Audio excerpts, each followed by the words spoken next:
Hello students, आज हम class 6 का मनन हिंदी व्याकरण तथा रचना चैप्टर 1 भाषा और व्याकरण का अभ्यास कार्य करेंगे। जैसा कि फर्स्ट यूटी टेस्ट बहुत जल्द स्टार्ट होने वाला है, तो जिन बच्चों ने अपना फेयर कॉपी कंप्लीट नहीं किया है वो अपना फेयर कॉपी यहाँ से कंप्लीट कर सकते हैं और अपना यूटी में 100% मार्क्स को अचीव कर सकते हैं। तो चलिए स्टूडेंट्स, चैप्टर का पहला क्वेश्चन देखते हैं। और हाँ, अभ्यास कार्य पर चलने से पहले अगर आप लोगों में से कोई भी चैनल को सब्सक्राइब नहीं किया है तो चैनल को सब्सक्राइब ज़रूर से ज़रूर करें। अगर वीडियो आपके लिए हेल्पफुल लगता है तो अपने फ्रेंड सर्कल में भी शेयर करें स्टूडेंट्स। तो चलिए स्टार्ट करते हैं। चैप्टर 1 का पहला प्रश्न क्या है?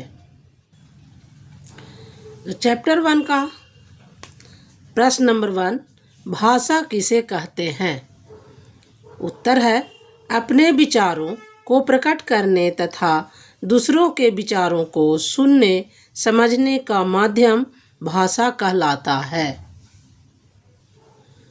दूसरा क्वेश्चन क्या है? लिपि किसे कहते हैं? आंसर होगा, भाषा को लिखने का ढंग लिपि कहलाता है। प्रश्न 3 है, मौखिक भाषा और लिखित भाषा में अंतर स्पष्ट करें। उत्तर होगा, मौखिक भाषा में हम अपने भावों और विचारों को बोलकर व्यक्त करते हैं, जबकि लिखित भाषा में हम अपने भावों और विचारों को लिखकर व्यक्त करते हैं। प्रश्न 4 है, भाषा के मुख्य 3 अंगों के बारे में बताइए। आंसर होगा, भाषा के मुख्य 3 अंग माने जाते हैं। पहला है वर्ण। वर्ण किसे कहते हैं? वह छोटी से छोटी ध्वनि जिसे और खंडित नहीं किया जा सकता अक्षर या वर्ण कहलाती है। यानी कि वर्ण और अक्षर दोनों एक ही चीज है। जैसे आ, उ, का, खा इत्यादि। यानी कि ये जो वर्ण है इसको और हम टुकड़ा नहीं कर सकते, इसको और अलग अलग नहीं कर सकते। दूसरा में है शब्द। शब्द किसे कहते हैं? तो सार्थक वर्णों के समूह को शब्द कहते हैं। सार्थक वर्णों के समूह को शब्द कहते हैं, जैसे घर, पत्र, कलम इत्यादि। तीसरा है वाक्य। वे शब्द समूह जो किसी अर्थ विशेष का बोध कराते हैं वाक्य कहलाते हैं। जैसे वह बाजार जा रहा है। प्रश्न 5 है, व्याकरण का ज्ञान क्यों आवश्यक है? उत्तर है, भाषा के शुद्ध उच्चारण, लेखन एवं पठन के लिए व्याकरण का ज्ञान आवश्यक है। क्या कर रहा है? शुद्ध उच्चारण। जब हम बोलते हैं तो उसका उच्चारण शुद्ध होना चाहिए। लिखते हैं तो लेखन में भी कोई गलती नहीं होनी चाहिए। एवं पठन, पठन कहते हैं पढ़ने को, तो पढ़ने में भी गलती नहीं होनी चाहिए। ये सब के लिए व्याकरण का ज्ञान आवश्यक है। प्रश्न 6 में क्या कह रहा है? व्याकरण के मुख्य 3 विभाग कौन कौन से हैं? उत्तर है, व्याकरण के मुख्य 3 विभाग हैं। पहला है वर्ण विचार, शब्द विचार तथा वाक्य विचार। अब है प्रश्न ख, उचित शब्द चुनकर रिक्त स्थानों की पूर्ति करें। तो पहला है, हिंदी हमारी क्या है? तो राष्ट्रभाषा है। ये खाली स्थान है जिसे मैंने अंडरलाइन कर दिया है और फिल कर दिया है। राजभाषा होगा यहाँ। दूसरा में है, संविधान में यहाँ खाली स्थान है। भाषाओं को मान्यता दी गई है। तो कितनी भाषाओं को? तो 22 भाषाओं को, 22। तीसरा है, भाषा को लिखने का ढंग, यहाँ खाली स्थान है तो लिपि कहलाता है। चौथा में है, व्याकरण का ज्ञान होने पर ही वाक्यों के शुद्ध और अशुद्ध होने का ज्ञान हो पाता है। प्रश्न ग, दिए गए विकल्पों में से सही विकल्प चुने। यहाँ 4 विकल्प दिए हुए हैं स्टूडेंट्स, लेकिन मैंने यहाँ बस आंसर दिया है और टिक कर दिया है।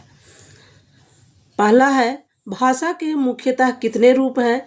तो भाषा के मुख्यतः 2 रूप हैं और ये का में है इसलिए का, और आंसर 2 होगा, इसमें टिक लगा दिए हैं। दूसरा में है मुख से निकलने वाली ध्वनियों के संकेत चिन्ह क्या कहलाते हैं। तो संकेत चिन्ह क्या कहलाते हैं, तो इसका आंसर होगा घ, होगा लिपि। तीसरा में है हमारे देश की कितनी भाषाओं को संविधान में मान्यता प्राप्त हुई है। मतलब हमारे देश में कितनी भाषाओं को संविधान में मान्यता प्राप्त है, तो 22 भाषाओं को मान्यता प्राप्त है, ये ख में है। चौथा में है भारत की राजभाषा के रूप में किसे मान्यता प्राप्त हुई है, तो हिंदी को प्राप्त हुई है, ये ग में है। पांचवा में है हिंदी दिवस प्रतिवर्ष किस दिन मनाया जाता है। हिंदी दिवस हम लोग कब मनाते हैं, तो 14 सितंबर को मनाते हैं। इसका 2 क्वेश्चन हो सकता है स्टूडेंट्स। पहला तो है कि हिंदी दिवस प्रतिवर्ष किस दिन मनाया जाता है, और दूसरा क्वेश्चन हो सकता है कि हिंदी दिवस को कब संविधान में मान्यता प्राप्त हुई, तो इसका हो जाएगा 14 सितंबर 1949 को। लेकिन यहाँ है हिंदी दिवस प्रतिवर्ष हम किस दिन मनाते हैं, तो ये हो जाएगा 14 सितंबर। प्रश्न घ, दिए गए राज्यों में बोली जाने वाली भाषाएं शब्द जाल में से ढूंढकर उचित राज्य के सामने लिखिए। देखिए स्टूडेंट्स, यहाँ पहला है गुजरात में गुजराती, दूसरा है महाराष्ट्र में मराठी, तीसरा है पश्चिम बंगाल में बांग्ला बोली जाती है, चौथा में पंजाब में पंजाबी, असम में असमिया, तमिलनाडु में तमिल, केरल में मलयालम, कश्मीर में कश्मीरी। यहाँ शब्द जाल में मैंने इस तरह से घेरा लगा दिया है, आप लोग इसे ठीक से देख लीजिए और इसे बनाइए। देखिए, इसे पॉज करके आप लोग देख सकते हैं और लिख सकते हैं स्टूडेंट्स। अब आते हैं प्रश्नांगा पर। प्रश्नांगा में क्या कह रहा है,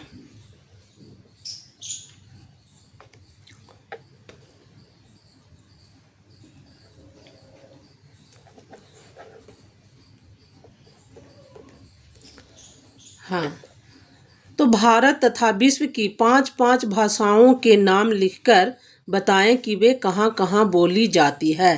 तो यह है भारत की भाषाएं। तो भाषा है या इधर भाषा दिया हुआ है और इधर स्थान दिया गया है।